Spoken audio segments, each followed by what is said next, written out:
We ask that you please rise, join with us in the Pledge of Allegiance, and afterwards, please remain standing for a moment of silence.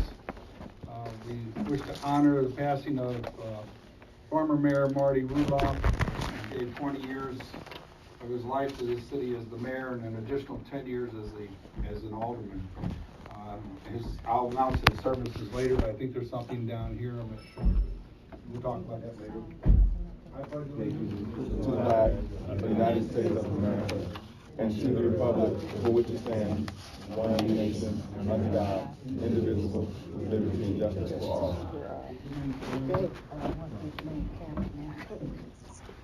Marty. Good old days with Marty.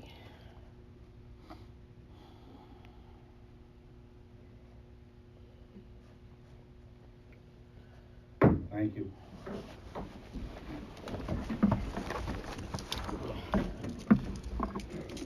Roll call.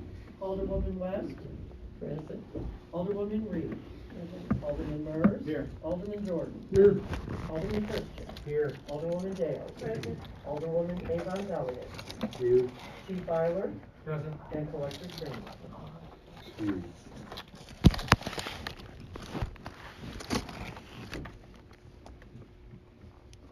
Presentation of the unapproved minutes. Alderman Jordan, you don't mind? Make a motion to approve the minutes from the December 20 meeting. And the second, Alderman Murr seconds the motion. On the question, corrections, additions? Hearing none, all in favor of the motion as stated, please signify by saying aye. Aye. Opposed? Thank you. Motion passes unanimously. I will now open this meeting to the public with a 3-minute time limit.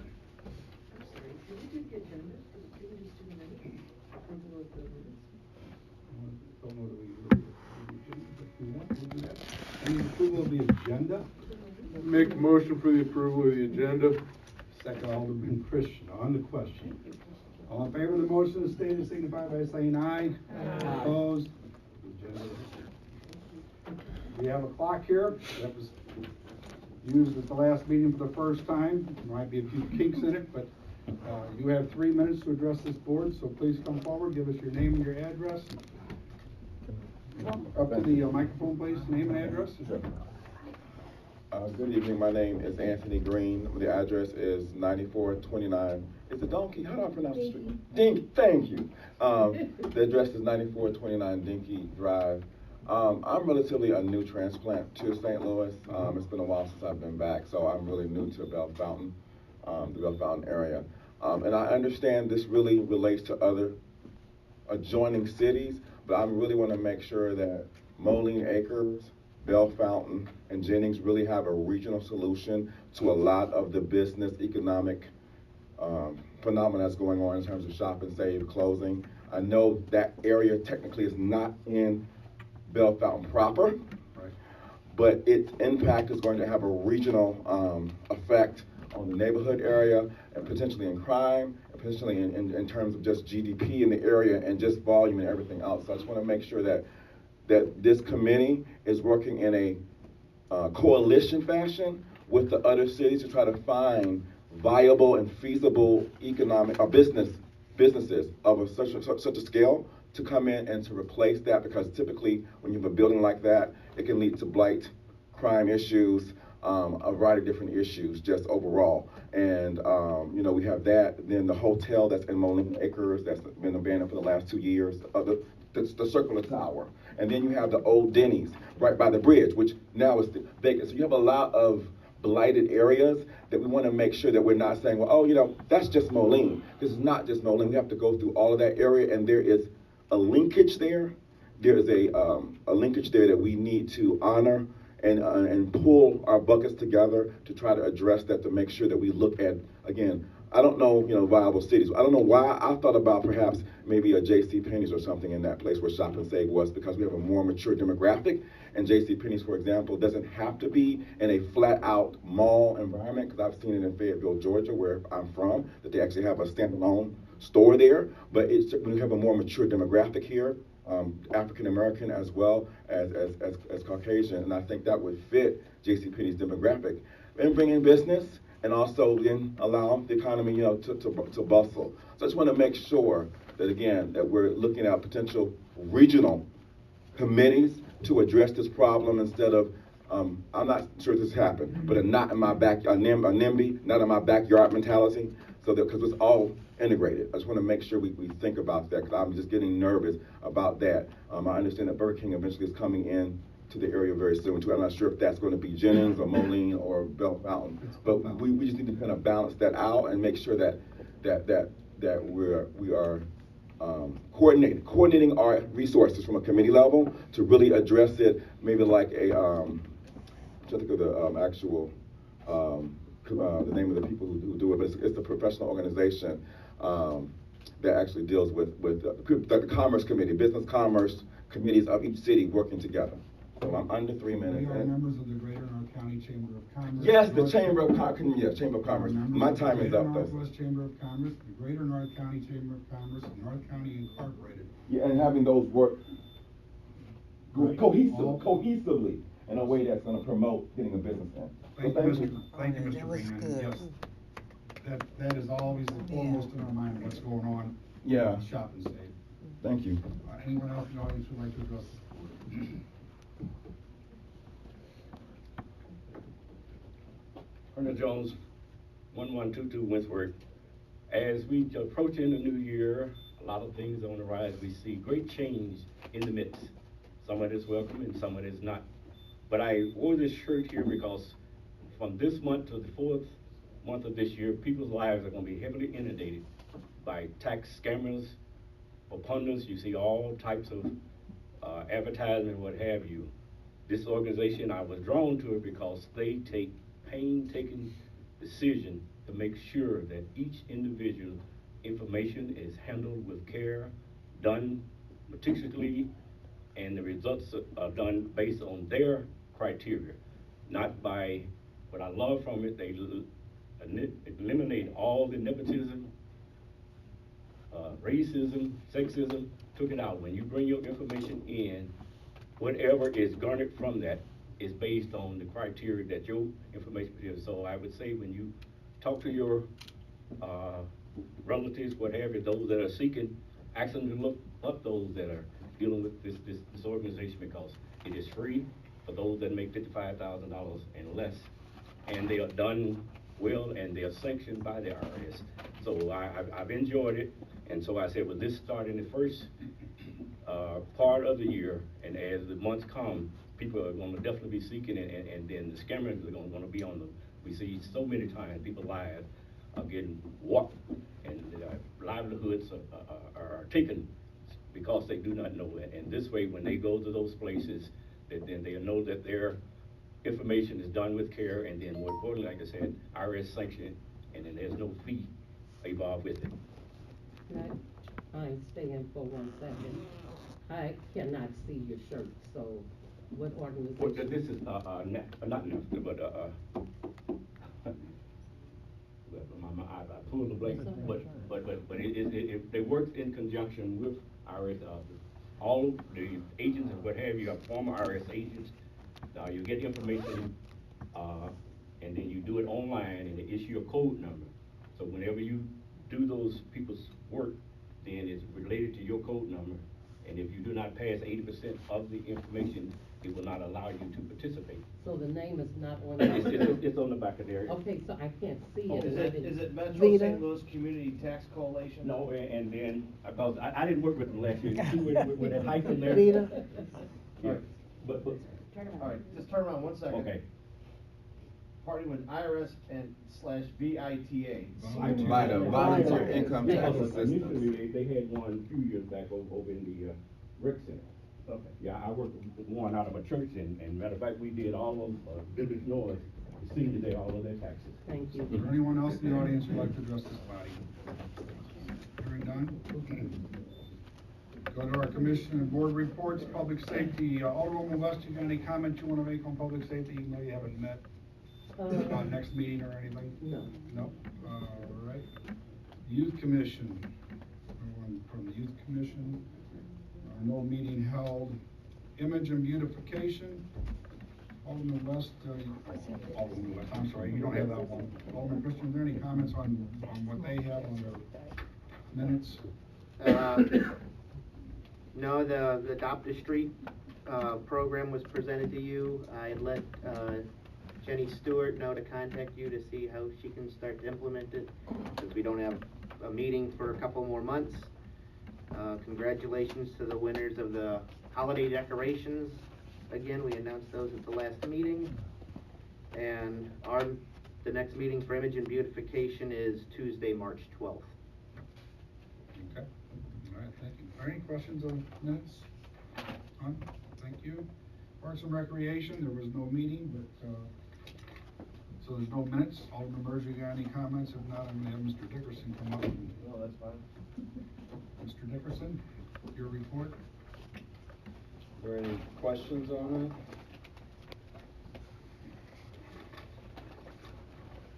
You're in. that? A few things I can bring up what we got going at the park. They brought equipment up between Christmas and New Year's and took out the old foundation of the building and so forth.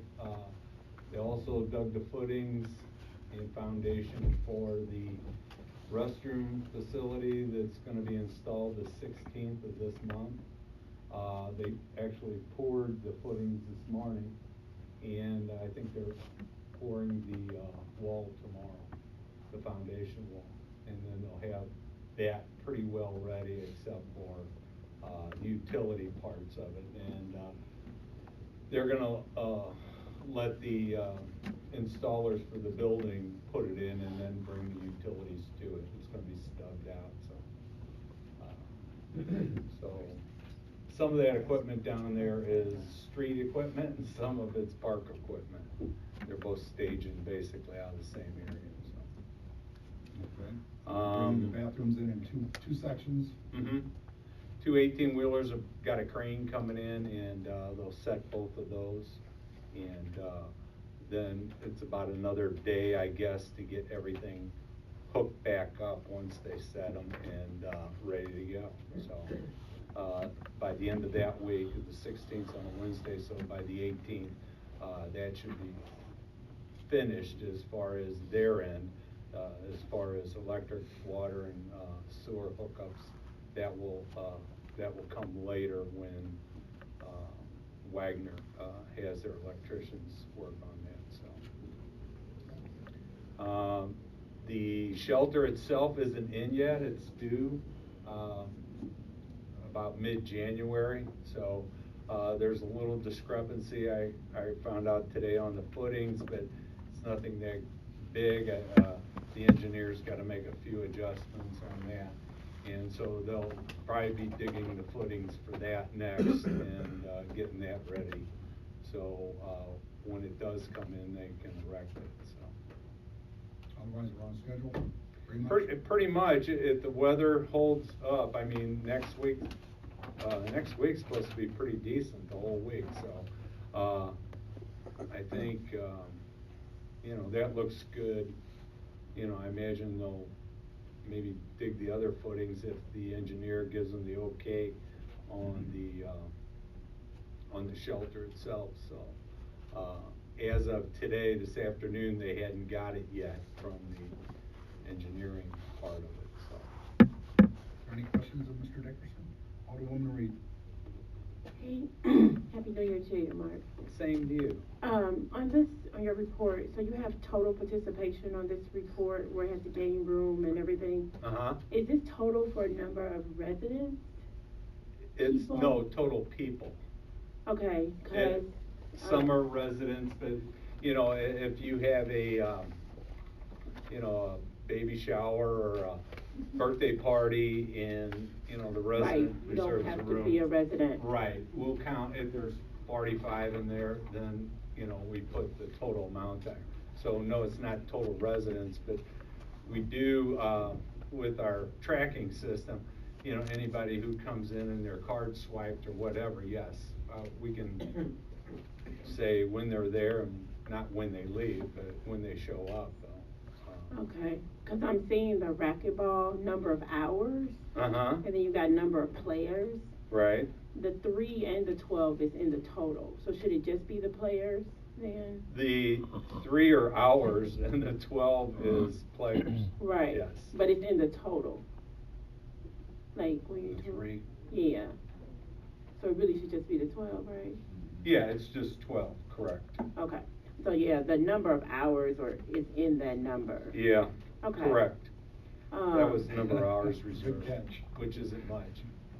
I had caught that a while back. I just always Just forget to automatic. mention it. Yeah. So then you get van donations here, and I know they're in your total over here. Yeah, These are the same months, right? December. the van donations in this is for December, what we got, yes, And then over on the other page, you have van donations. yes, I got 125, and then I got 150. yes. So what happened? Well, it's 150, let me see, what do we got here? That's,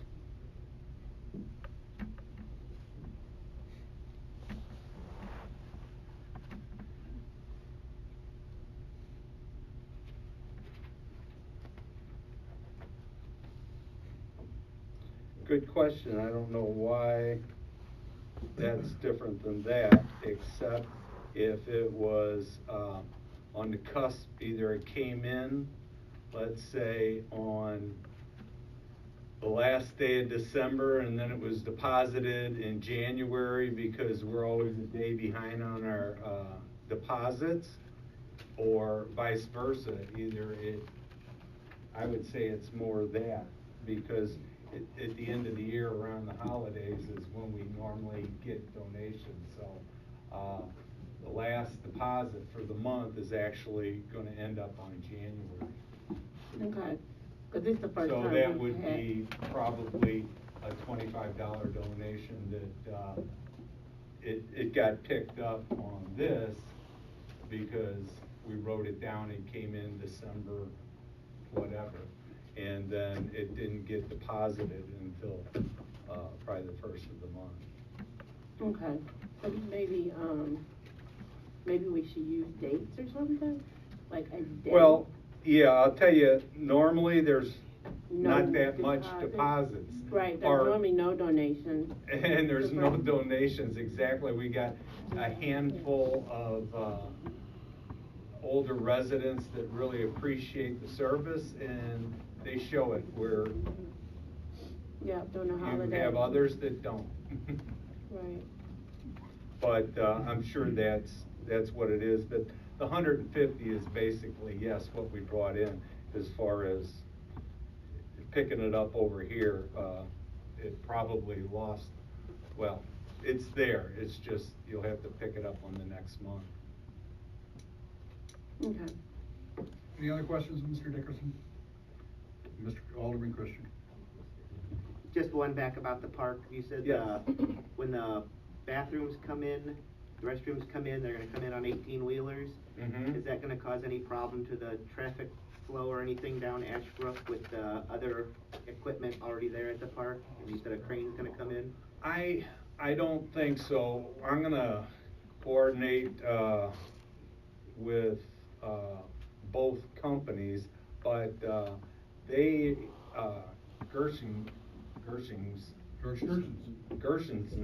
has their, staging there, which I was gonna have them park in the park, because they're coming in on a Tuesday night, and use that park, you know, you can get probably 2 18-wheelers there with no problem. And then, also, you know, tell the police that, you know, they're gonna be down there all night and probably sleeping in their, trucks or whatever. But, yeah, we'll work it out, because, I mean, they know a crane's gotta come in there too, so that stuff's gonna have to be shoved out of the way. And I think they can do it with no problem. When did you say that's coming in? That's coming in the week of the 16th. 16th is on a Wednesday, so it'd be the 14th. So, yeah, we need to get with them. That'll be 2 weeks, so they'll still be working in that area. Yeah, I'll, Maybe they can move their stuff up to Cabot. or if they could just scoot it down, south in the parking lot or something, you know, and kinda get it out of the way, so they could bring them in from, the north end, and then just, you know, pull in the I trucks. told them to talk to them about making sure that they coordinate with trucks coming in, because we were talking about the concrete, for the parking lot has been approved by MoDOT to be replaced. Right. So, Yeah, I heard that. they were saying they wanted to make sure that they didn't, have the new trucks, trucks driving across the new sidewalk. Yeah, I didn't want that either. So, Luckily, it's coming in fairly early. Kurt was and- supposed to try to get a hold of RV Wagner to talk to. Yeah, the guy at our, you know, they acted like they knew each other, you know, at the Yeah. meeting, so, they're gonna be talking, Kevin Chestnut's the guy in charge down at Wagner, and I'll call and remind him, you know, hey, you know. We talked about it yesterday morning. Did you? Okay. We got another meeting June 30th at 7:30 in the morning. June 30th? January. Oh, okay, I'm going June. Not January. That would be a completion. Hopefully we're done and over. Yeah, I was gonna say, I hope not. All right, any other questions? Any other questions? Hearing none, thank you, unless you got more comments? No, not at this time. Thank you very much. Go wait for that phone call about that baby coming. Yeah. Planning and zoning, Chairman, Stolte.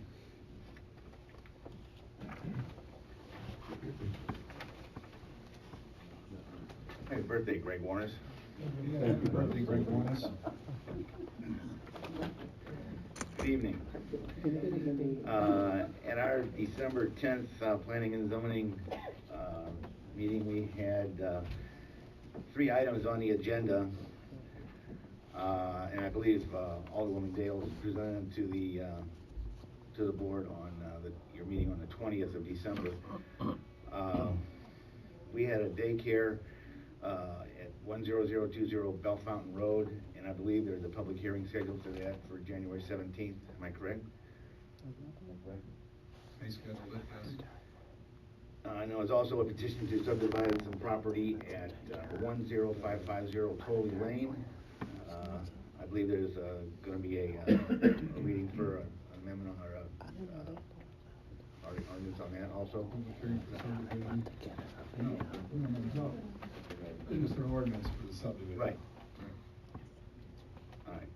And then lastly, we had the Planning and Zoning requested that the Board of Aldermen schedule a public hearing to prohibit in-home daycare in Bellefontaine neighbors. And I understand that was turned down, and you were looking for some reasons on why the commission suggested that. There was a few things I wrote down here, and I understand we need to write. You wanted a written document on this, John? I'll give you some highlights, and then when we have our meeting in a couple weeks, we'll get something written down. But first and foremost, what we talked about mostly was the safety of the children. And when you have an in-home daycare, the only people that can watch those kids are people who are on the occupancy permit. They can't bring outside help in to help watch them. So if you have, say you have a single mom who has a couple kids and she wants to do daycare, and she can bring in up to 6. So that'd be eight people, eight children in that house being watched by one person. Now I remember when we had one kid, and Pat had to, and I was working, and Pat was a stay-at-home mom. She had a hard time keeping up with a 2-year-old by herself. So that's one of the things as long as it's going to be an in-home operation, you can't bring in extra help unless you have unless they're on the occupancy permit. So that was the safety of the kids was involved in that. We also talked about the increased workload for the city inspector. So if we allow, just for example, if we allow 2 per ward, that's 8 daycares. And we figured if they would need to be inspected at least twice a year. So there's 8 inspections that the city inspector would do. And if there's any predications, then you run into a problem. How do you shut down the daycare while the predications are being taken care of?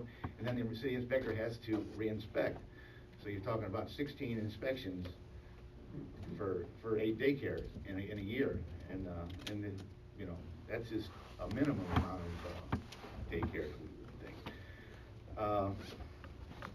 In-home daycares are hard to put in a home occupation list, classification in your ordinance. A home occupation is something that's not noticeable. You don't know if a guy's doing tax preparation in their house. You don't know he's doing that. If a guy's doing woodworking for a friend, you can't tell that they're doing woodworking. But if you have a daycare, you have a lot of activity around that house, and you know something's going on. You have playground equipment in your backyard, and you have people coming and going at all hours of the day. So it's not your typical in-home occupation. So that was another thing. And also, the last thing we were talking about was liability to the city. If we issue these permits, if we issue a conditional use permit, you know, what is the liability to the city? If there's really negligible liability, it's still something that if something happens in Bellefontaine Neighbors, it's not like the old days where it stays in Bellefontaine Neighbors. It's on the 4 o'clock news, 5 o'clock news, 10 o'clock news, that it happened in Bellefontaine Neighbors. So we're just looking out for the interest of the city also. So I can get this all written up for you, and that's about all I have. Questions? Alderwoman Reed. Happy New Year. Happy New Year. Hey, so you said, the increased workload of the city inspector.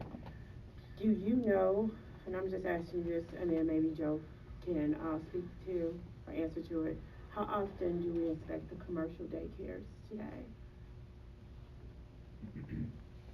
We inspect those upon occupancy. The state does the reoccurring inspections of the daycares. That's not part of our work to re-inspect those every yearly or periodically. So it's just a time of occupancy. So one time? Yes. So then the state issues the in-home daycare a license, right? Right. And they don't do the reoccurring for? They do. They do. They do a yearly inspection also. Yes, they do an in-home inspection of the house usually for in-home daycare.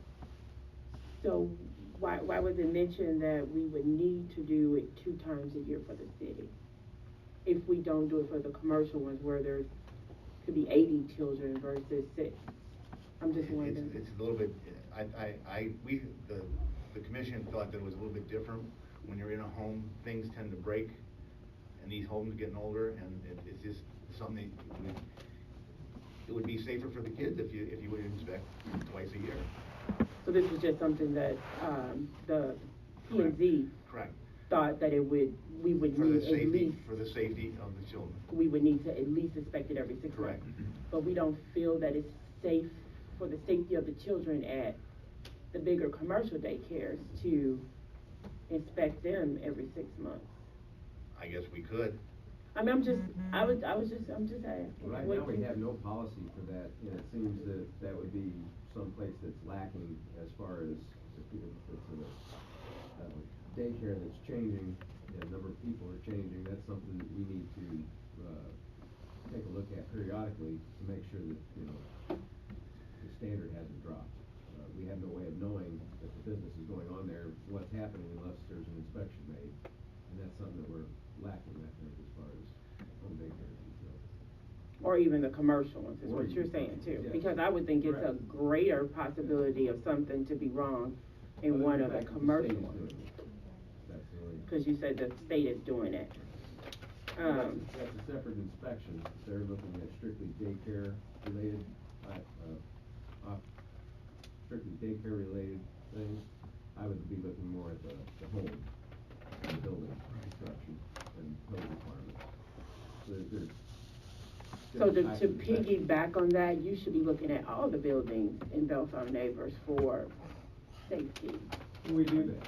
And then occupancy and block inspections, but daycares are a little bit more specialized in that they're, you know, for kids, and if there's something that ought to be looked at more often. Really? Okay, because a person could have six kids in their home. I mean, I don't know. I don't know if that's a good reason, but I know you mentioned about the playground equipment. I mean, I have people that had lived around me before with, you know, swings and slides. And I know you mentioned that. But did the attorney or anybody say that we would be liable for anything that happens in there? Or is that just something that P&Z assumed, or because of what's been in the media? It was something that was brought up, that was in the media, that happened in, was it Maplewood? And I could ask the city attorney right now, would we issue a conditional use permit for an in-home daycare? Are we liable for any injuries? No, sir. We are not, okay. Right. But it would still be on the news where it happened in Bellefontaine. Can't control that. Okay. I would just say that we give out conditional use permits to all these businesses around. Family Dollar is broken all the time, so those things could be on the news too, that we did it. You know, Bellefontaine neighbors, Family Dollar. I don't know, so, but that's just where I sit with all. I'm just presenting a fact. I don't have What you guys race do. at all. I'll do whatever you guys whatever you recommend, we'll go ahead and do. It was just that we were looking out for the city, we were looking out for, looking out for the kids, and looking out for extra manpower that we may not have in the city to do inspections. So, we'll go back and we'll work something out, but I'm just presenting like. Yeah, and I know too, I'm just presenting my 1A thought, of this board. Just the last thing, I just wanted to know, did you guys look at this from a con perspective? Or What? like a pros and cons type of thing? I mean, I know just from being here that Alderwoman Dales is totally against in-home daycares, and she's part of, she goes to P&Z. So I know her perspective is going to be initially against. So when we were doing this moratorium, were we looking at it with no biases? That's what that's the I question. think we were looking at it no bias, because, the city engineer brought a package from different municipalities, and he can go into that when he gives his report. He brought in from quite a few municipalities that have very stringent requirements in order to have a daycare. So, we could work off of some of that. But but now I'm gonna have to ask you if I can extend the moratorium, because if we're gonna start this over again, or start our process a little bit,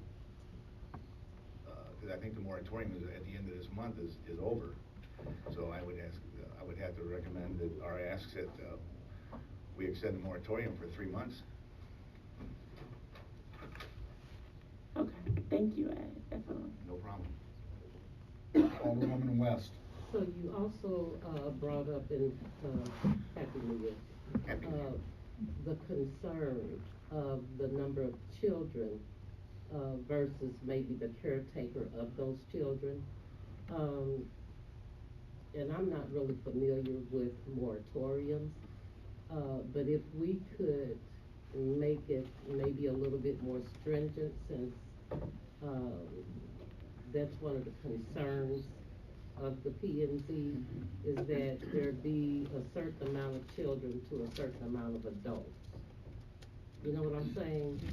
So you can have a daycare of 3 children with 1 adult to watch those children. 6 children, 2 adults. You know what I'm saying? I understand. Since that seems to be one of the concerns. But the problem is you can't bring outside people in to watch these kids. They have to be on that home. I understand that, but there may be an adult mother and adult daughter in the home, Okay. or, husband and wife, what have you. There was something else I had, Alderwoman Teresa, covered some of it. And I was just writing as you were saying, so I didn't write my questions, which I guess I should have done. Is that the concerns that you have on your paper, was that the general perspective of everyone on the. Yeah, I don't know if I We hit, have I two don't know if more. I hit all of them. I'm That's a talking- general, yeah. So just about everybody was in agreement with what you all came up with? Yeah, it was a unanimous vote, a unanimous vote. Okay, cause I had some concerns too, because the very things that you have on that paper are the very things that were brought up in order to have the moratorium. So yes, I'm concerned about that. If I may, please, Yes. just to follow up on a question that was asked of Mr. Stolte and that he asked of me, about whether the city is liable if something occurs to a child in care in a facility for which we've issued a conditional use permit. This is a zoning regulation. It's about land use. It's not about quality of service, the merits of the service provider, or regulating the conduct of the service provider. It's a land use regulation so that the activity in someone's home does not become disruptive to the neighborhood or disturbing to their neighbors. That's why it's in the zoning code, and why the regulations are focused on the exterior aspects of the activity, not the interior. We are not liable if someone, God forbid, something goes wrong. But if we undertake to regulate the quality of care, we may be liable. We don't regulate the quality of work of anybody we license.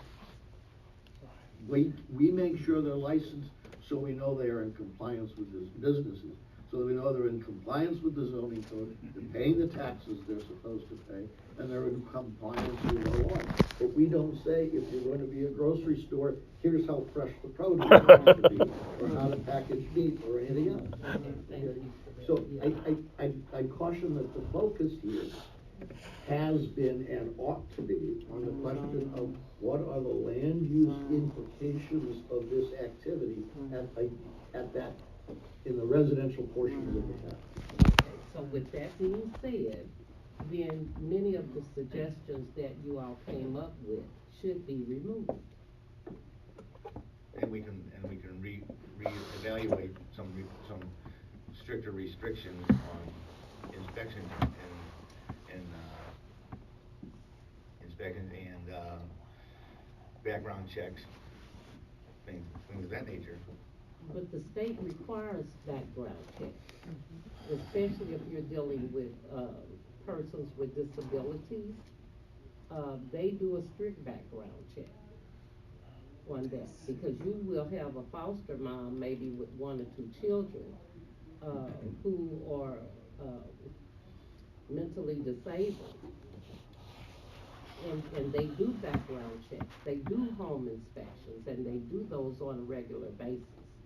You have to have a fire exit, an exit plan in case of an emergency. I mean, there are all kinds of things, and you cannot, anyone in the home over the age of 15 or 16 also has to have a background check. So you're not only dealing with, families who care for other family members, but you may have people who have, people in their home from, DFS or Department of Mental Health. So, that's all I'm saying. City engineer has a comment. I think, and what Attorney O'Keefe said is true. This is about zoning. We're talking about a type of occupation that is going to be more noticeable, if you want to call it like that, in the residential. Is that what we want? We want to have the traffic coming in and out. That's why there are zoning codes which regulate what type of businesses can be in what section. And I think when the planning and zoning, when we met, the feeling was that, especially when you're allowing up to 12 kids, that's getting to be, it could be pretty much impeding on your neighbors. Some neighbors may not mind it, others would. So then how are you gonna regulate that? You get a lot of traffic coming in, noise all the time. And it's in the residential. When you buy a house, you expect to be more residential and being able to relax. And you know that when you have a business zone, that's where the business is. Earlier that evening, we were approached by a group from Pastor Life Church. They already have a daycare center in Glasgow. and then they wanted to put one here. And just to hear what they bring, yes, it's commercial, but all the different type of licensed people that they have, all the different programs they have, that would be such a benefit for this area to have something like that that could provide that type of service where they'll even pick up kids from school, take them, and they're even looking at having it so that if a parent works late, kids can stay there till 10. It'd be kind of tough doing that at someone's home, especially if I was working all day and all of a sudden I hear car doors keep opening because they're coming to pick up the kids. So that's another reason why I think the plan and zoning, we said, let's keep this out of the residential area, is what I think. And that's, if I may, I agree, that's a balance structure between how intrusive might the use be versus the service that it provides. A lot of people prefer the personal attention of a private home care, or the convenience, or the cost. And do we have demand for that among the residents? Are they looking for that service in their neighborhoods? And then again, how disruptive is it? It's a gray area. It's an area where you can exercise. There's no absolutely right or absolutely wrong answer to the question. So it's a balance, which is why we talk about the fact that proximity of uses may be a valid question.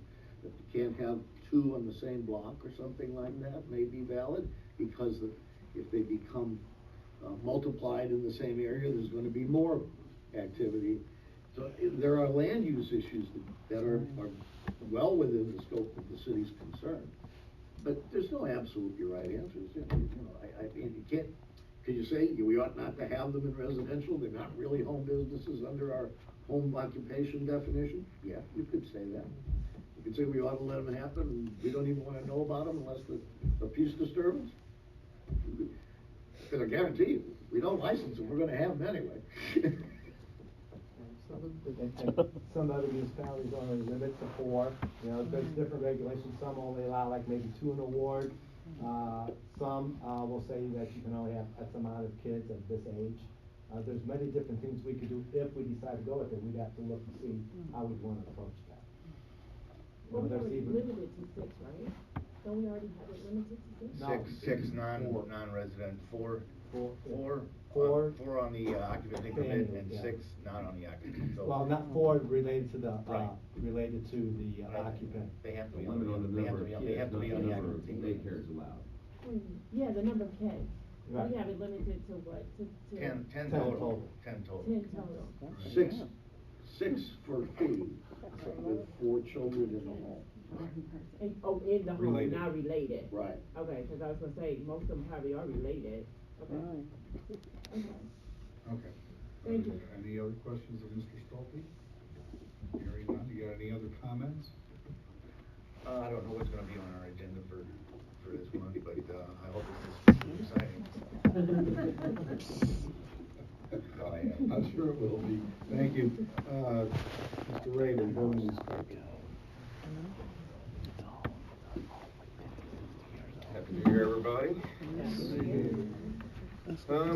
December numbers in front of you. It was a pretty busy month. We had 44 re-inspections and 42 house inspections. We also had 6 laterals that we did. Pretty busy month again for the laterals. They've been busy the last couple of months. Across the street here at the New Bethlehem Cemetery, we have a new owner there now that finally went through their occupancy and finalized everything. So David Work is the new owner over there, so it's under new management. On Pershaw Road, on 1194 Pershaw, we have a new company that's interested in using an existing building over there, Holt Electrical Supplies. They're planning on using it as a storage. Holt Electrical, H-O-L-T. So they're looking at cleaning up that building and using it as a supply warehouse. McBride is continuing on with the last 2 homes over on Harbor Landing. They're in the framing now. They've had the foundations and footings poured and they're starting to frame them up. And as Mark had said earlier, Bissell Park is starting to make some progress. I was over there today, we'll be over there again tomorrow, so maybe we'll see that take shape soon. That's about all I had. To follow up on Alderwoman Reed's question last month, we had talked a little bit about home ownership rates here in Bellefontaine, and I just wanted to follow up slightly on that. I was looking at the Fred website, the Federal Reserve Economic Data, just checking some numbers across the nation and such. Around 2017, the national homeowner rate was about 68%. Missouri, same time, is about 66% as a state. Bellefontaine, as we've tallied our numbers, it's about 60% of home ownership. And St. Louis City is down to 47% home ownership right now, in 2017 numbers. So we sit above the city, below the state and national averages. So just to give you kind of where we sit in that. So that's all I have.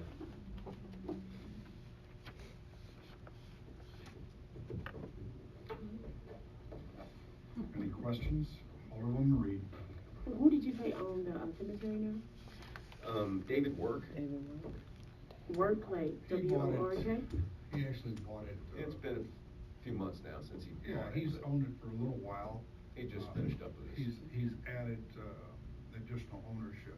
His brother owns Breedens down here in Bellefontaine and Jennings. Mhm. His brother owns that one, and he might be part of the ownership there too. I don't know, but the I brothers wondered how own that was. Yeah, I know they were both Works, so I was wondering how that was working. Yeah, well. Oh, wow. That was good, wasn't it? Oh, boy. Good night. It's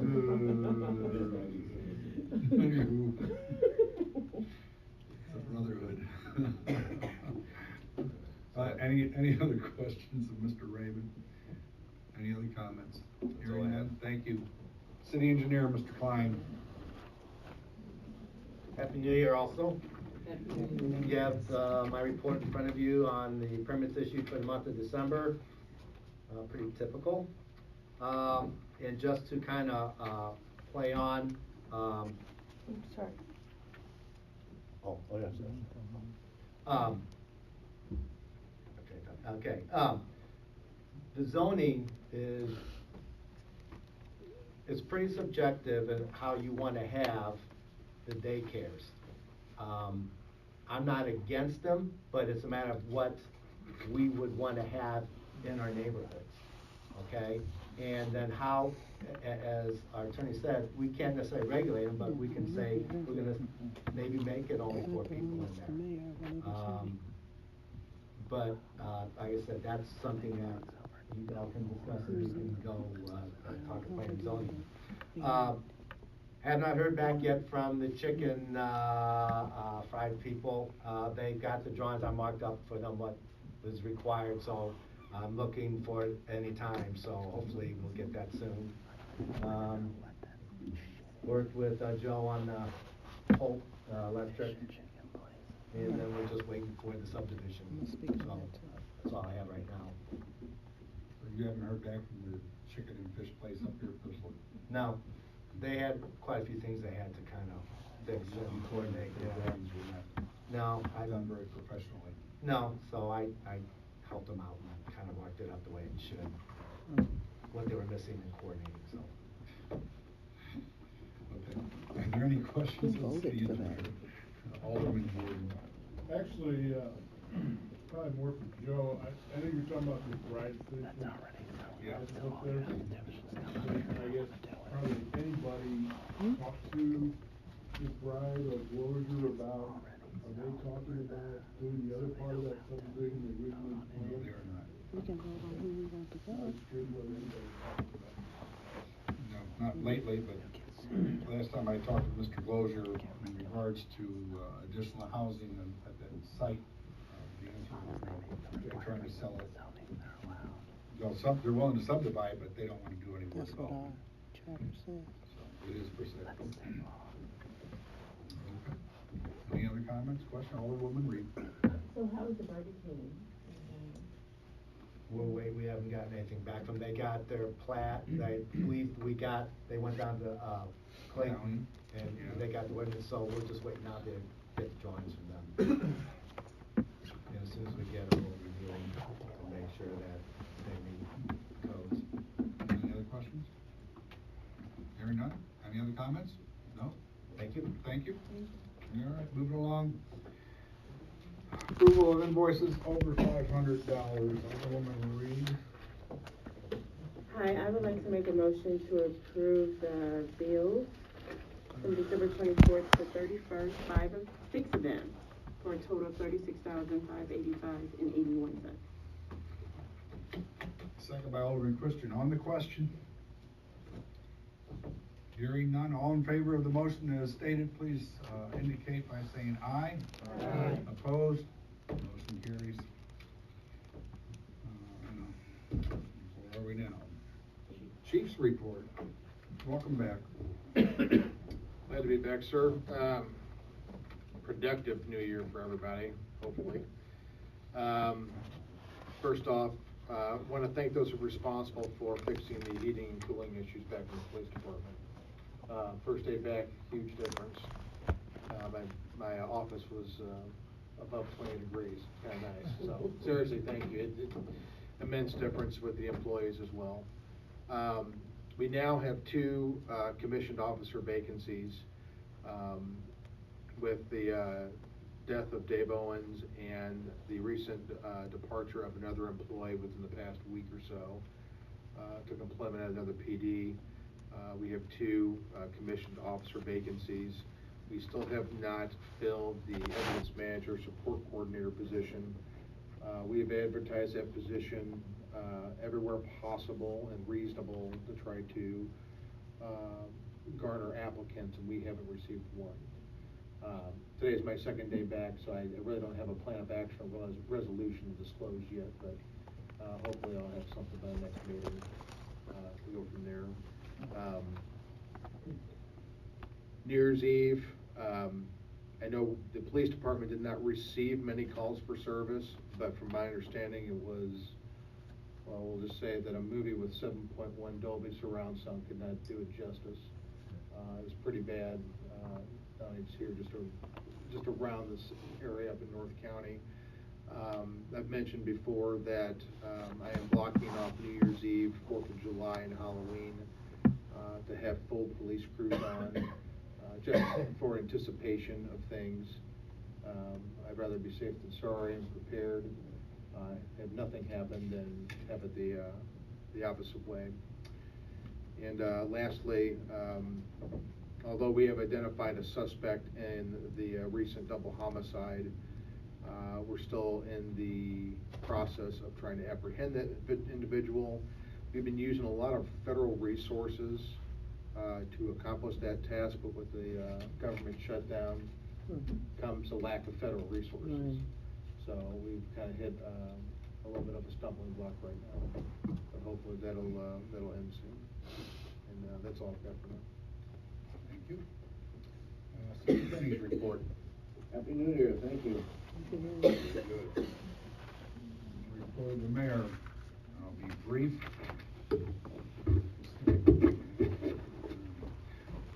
Mayor Rudolph, as I mentioned earlier, passed away last week.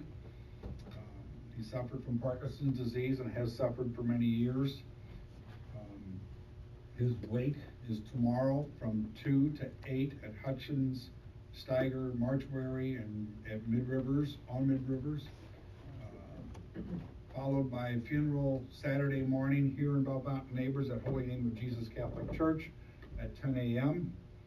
Followed by interment at Sacred Heart Cemetery in Florsons.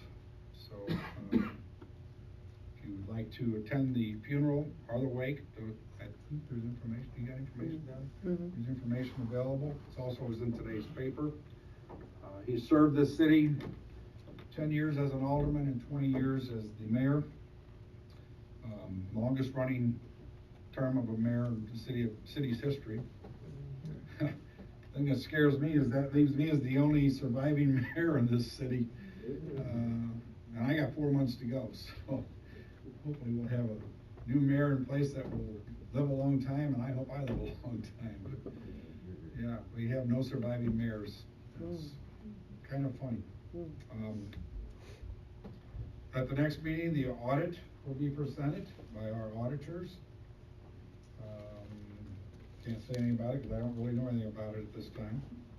I want to thank Alderwoman West for her outstanding work on the Kwanzaa celebration. Very well attended, and I know she's going to speak to it, so I'm not going to steal your thunder, but my congratulations to you. I think you did an outstanding job. You were very well organized, and things were coordinated just the way they should have been. So I thank you for what you did there. That's all I have, so we will go to the report of the mayors. Mayor. Alderman? Yeah. You got Alderman Jordan. Happy New Year. Little progress on the Ashbrook project. The west side, they're up to Comet. The east side, they're up to Surf. They've been moving along pretty well. The testing samples have come back really good. It appears, if weather doesn't get in the way, they will probably finish up concrete work by the end of February. And there'll probably be a 2 or 3 week gap there before they mill the street. They're looking at probably 3 weeks of concrete slab work, and then they will asphalt afterwards.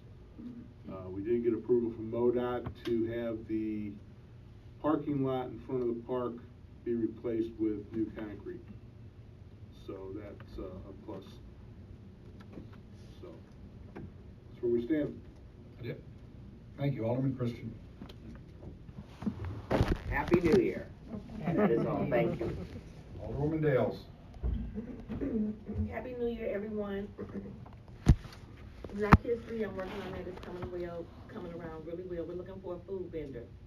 So if someone knows anyone who wants to sell food, they can contact me. But they also have to have a license from the county. I want to give a shout out to some historic moments, Wesley Bell and Michael Butler for the city of Wesley Bell is the first African American prosecutor, St. Louis County, and Michael Butler for the collector, city of St. Louis. And I think they started out on the right foot. And thanks everyone for coming out. Thank you. Alderwoman West. Happy New Year, everybody. Can you hear me? Okay. Yes, ma'am. So, first I want to say thanks to the Board of Aldermen, the Riverview Fire Protection District for supporting me. I want to thank everyone who gave of donations to help make Kwanzaa a success.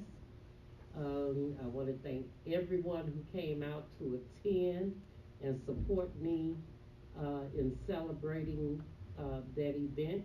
It meant so very much to me. I got out there and tried to dance as usual, laid in the bed all day the next day with a heat bed on. But I think it was a success, a wonderful event.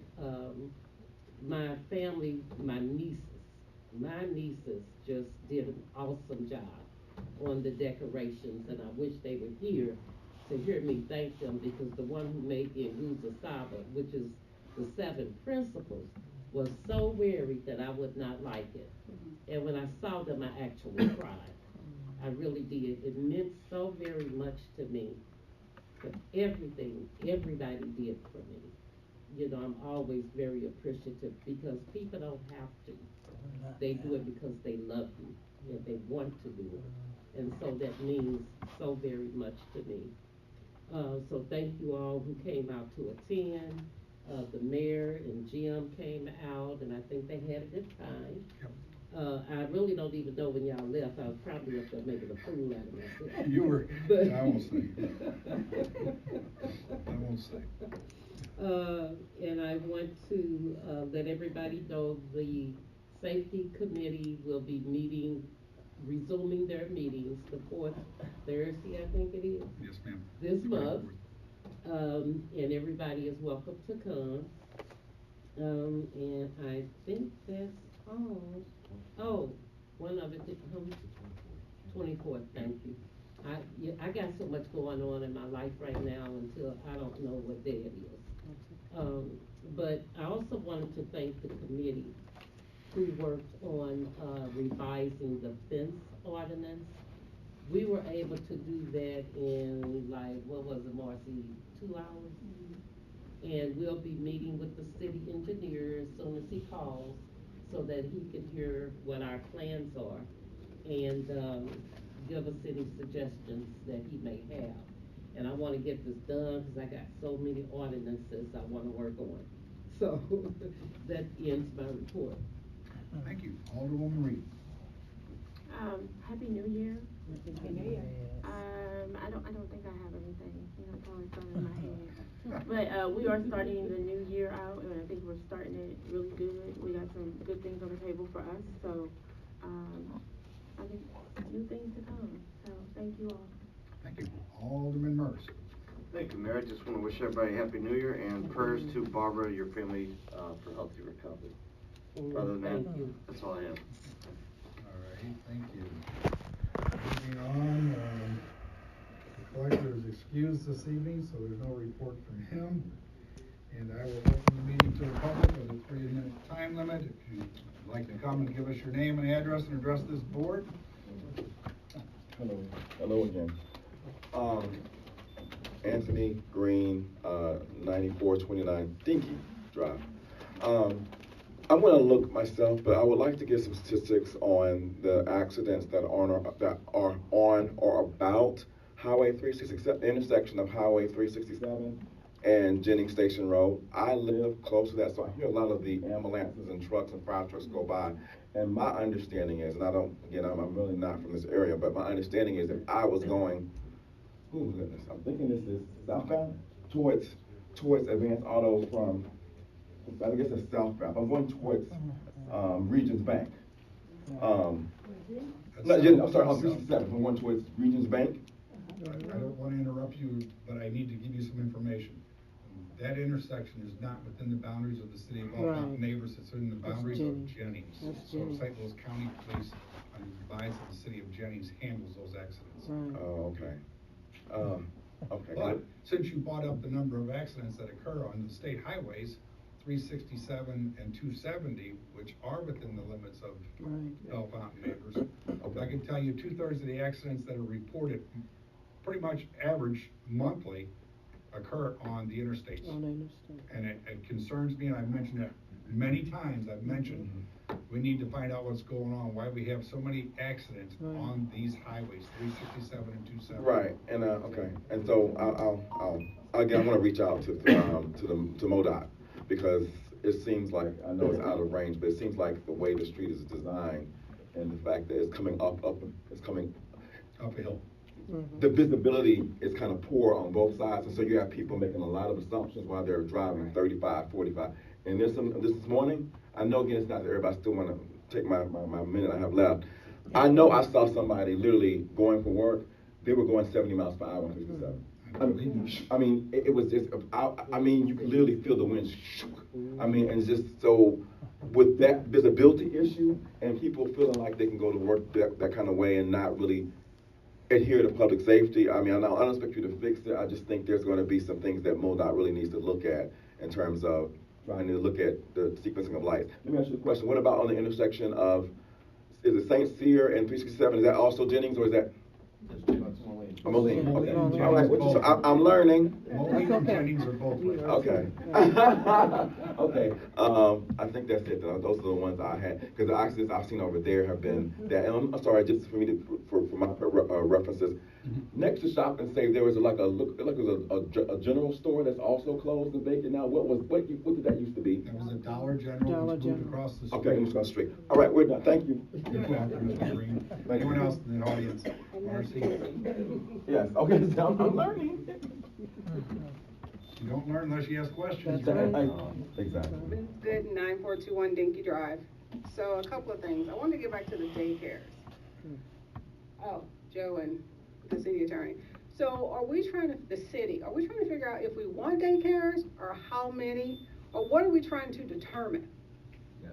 Cause talking today is just like, we don't have a goal in hand, so we're trying to, because I'm pretty sure we have people who have daycares we don't know about. We have some that, we have some and we don't inspect them, so what are we trying to accomplish? We only have one daycare center legally operating in the city of Bellefontaine neighbors that is in-home. We have 3 commercials, 2 currently, third one's coming back. The idea right now seems to be to eliminate in-home daycare centers altogether. Okay, I'm all for it, but okay. All right, thank you for clarifying that. And then Promo's not here, but I think the last time I was here, I asked him if we could have someone from the school district to come to our meeting once a year or however, and give us an update, because the last time we heard from them is when they want that tax passed, and we passed it, and we haven't heard from them. So I would like to have someone come and talk to us just of what's going on with the school district. So that's number 2. And then I'm not even going to talk about speeding, but I know, Joe, you mentioned that 64% of our homes are occupied or 60. So that means 40. So here's my question: of the 40, how many are vacant? And then, and then that will give us probably how many are renting. But how many are vacant? And I'll expect you to answer that. That is something that we used to track. We don't currently track that information, so I don't have a good number for you. Is that something we can start tracking again? There were reasons that was stopped being tracked because that information was not supposed to be shared. We wanted to make sure that it wasn't readily available. And that kind of thing. So it hasn't been tracked in a while. But if I may, in addition, we cannot have accurate information. People don't need our permission to move out. True, but so we don't know when a place becomes vacant. Understood, but can we get an estimate? I mean, because we have permits that people have to sign up when they move in. Right. But don't we get the reports again from Ameren and what is the other one? We stopped getting those reports. We stopped getting those reports for a couple years, and so that's kind of when we stopped tracking that data. And now that they've started providing us that data again, we haven't picked back up and started tracking it. Okay. There's no problem with that information. Okay. So we can figure that out. I would take a guesstimate that usually there's somewhere around a couple hundred maybe at most that are vacant anyway. And a lot of those are turning. Okay. So it'd be Your 3 minutes are up. real. If you have questions like this after the meeting, we'd be glad to answer them. Okay. All right?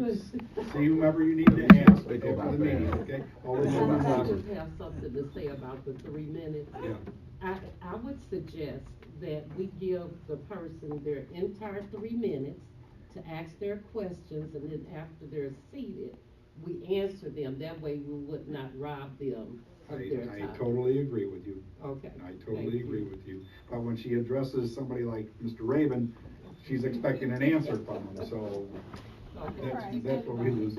All right, Reverend, have at it. Yes, good evening, Reverend Diamond Tapman, number 33 Green Acres Road. Happy New Year, blessings for a prosperous New Year to everyone. 3 quick questions, and then I'll sit down and let everybody answer.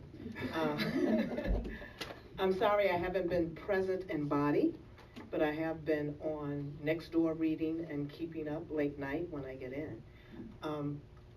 What I would love to do is encourage our mayor along with our aldermen and women with the Burger King and the chicken and fish restaurants coming in. I am concerned. Not only am I a woman of God, a pastor, but also a naturalist.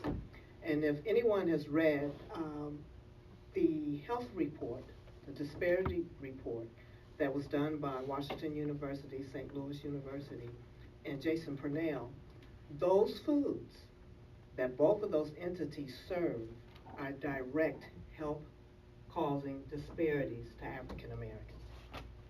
So I'm concerned that I know, just found out that helps me because I know my ministry is mostly in the city, that because the state will allow, they meet, requirements, they're allowed to come in. But I would like to challenge us to go out and shop for those entities that serve healthy foods that will come to our community, because those two are direct health hazards to our community. Number 2, I too am concerned about the child care entities. And I understand with our city attorney and others were saying, if I'm moving into a community because I'm looking at that community as a viable home community with neighbors, it is sometimes become disruptive when we then rezone it and make it commercial. I would like to challenge us, and have we looked at having specific zoning for what areas those daycares can be in, and keeping it to commercial opposed to having in-home daycares. Number 3, I'm also concerned about, and you guys heard me say this all the time, is the aesthetics and the care of our homes, especially the vacant homes. You can tell which ones are renters, even the ones that are occupied, because of the care of them. And I would challenge us to go back to the strict requirements that we had when we first moved in this community. I love the strict requirements because it kept our community healthy, aesthetically pleasing, and our property values were stabilized. Thank you. Thank you, Reverend. Anyone else in the audience who'd like to address this board?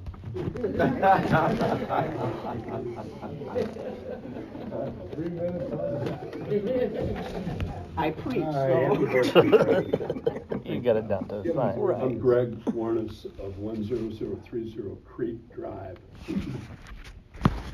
I'm a member of Holy Name of Jesus Parish, and I have it on the highest authority that New Year's Eve revelers fired up into the air and 4 bullets pierced the roof, the new roof, on what we now call the community center, the old St. Jerome School. And rain followed, and leaks followed, and damage, considerable damage followed. It certainly exceeds the $1,000 deductible on our church's insurance. And there are 3 other flat-roofed buildings on the property that had not been inspected when I heard the report about the 4 bullet holes. So, if you can persuade any New Year's Eve revelers to put it back in the holster next year, please do so. It's just a waste. Yes, it is. Thank you. Anyone else in the audience would like to address this? Reverend, did I just see you up there? I know. Just another recommendation, because I concur in what he said. If we can have some type of restrictions when it comes to gunfire, because they can be firing up, but you never know where those bullets are going to land. Yeah. Well, we should just get them to shoot into the ground. Yes, That'd be better. because we know, yeah. All right, ladies and gentlemen, I'll bring this meeting back to the board. I need a motion for adjournment. Alderwoman Reed makes the motion, I assume. Say it. I would like to make a motion to adjourn the meeting. I'll give a second. Alderman Christian seconds the motion on the question. All in favor of the motion, signify by saying aye. Aye. Opposed? Good.